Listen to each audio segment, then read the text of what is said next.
The gas leak ultimately caused an explosion. Several people, including police and firefighters, were hurt. Dozens were forced from their homes and businesses, and the force of the blast also leveled surrounding homes and buildings.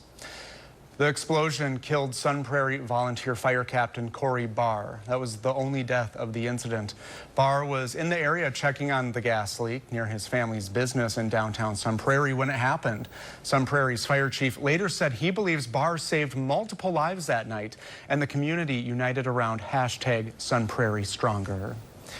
It's been a long healing process for Sun Prairie since that day. Parts of the downtown area have been rebuilt, including renovations to the old City Hall building that was damaged in the blast. A new home for Glass Nickel Pizza is on East Main Street. A new multi-use development is going up on one of the corners at Bristol and Main. And a memorial of remembrance for the night the community will never forget. At the corner, the developer is providing space that there will be a memorial developed there and leaving it to the community to do it. Now, at this point, it's only a proposal, so it may change along the way, but it looks promising. The city of Sun Prairie commemorates the explosion year after year, but for a few members of that community, each July 10th, they relive the worst day of their lives. 5 years later, they tell Arman Rahman, they continue forward on the hard path of healing.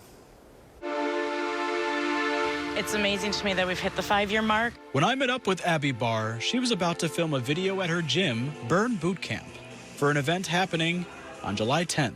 My life went in a whole new trajectory 5 years ago.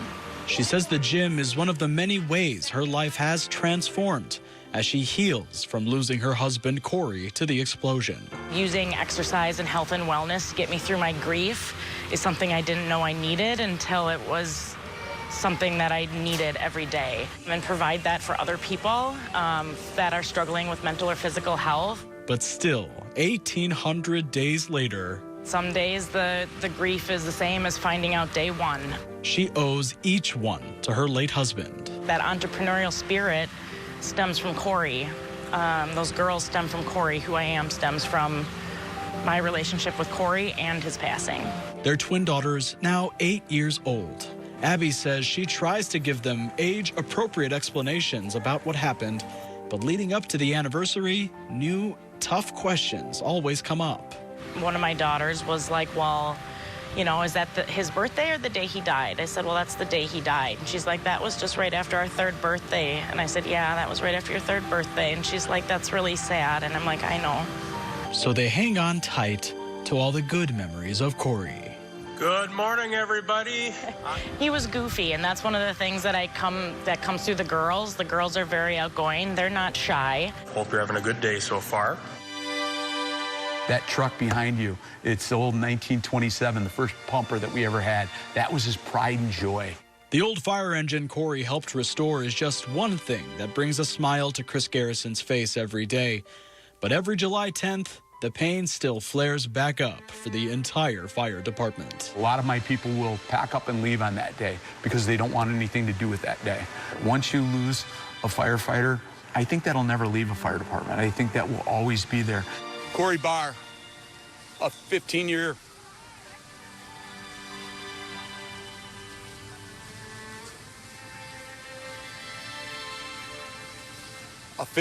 veteran with our organization, a gentleman that I promoted to captain. Every day without him is painful, but Garrison says part of honoring him, this is our Corey wall, is ensuring every new face that comes through the training room knows Barr's face and how dedicated he was every day. He was truly involved in the organization, not to the point of a paid-on-call person, but more like a full-time person because of all the classes and education and things that he took. Since the explosion, Garrison says the department's improved how they monitor natural gas and what might trigger a leak in old infrastructure, like Sun Prairie's. Now we have lasers that we can use to indicate if there's gases in a building. We were a city of that time of probably 34,000, 35,000 people, but we acted like a community of 2,000. Mayor Paul Esser says the trauma of that evening is meeting with progress at the corner of Main Street and Bristol.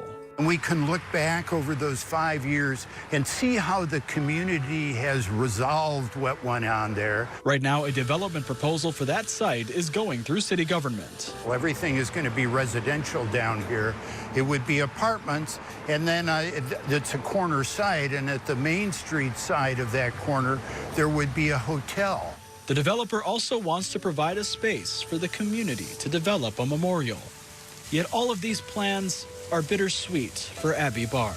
Personally, it sometimes makes me angry because I see that change, but it's a good change for downtown Sun Prairie. The world seems to keep turning, and for me, it feels like it's standing still. She says her and her family have to keep walking and remembering. In order to be able to move forward, I don't have to move on because I feel like that indicates to me I have to leave Corey in the past, whereas moving forward, I can do it with him as a part of me and as part of the girls and part of what I do for my life.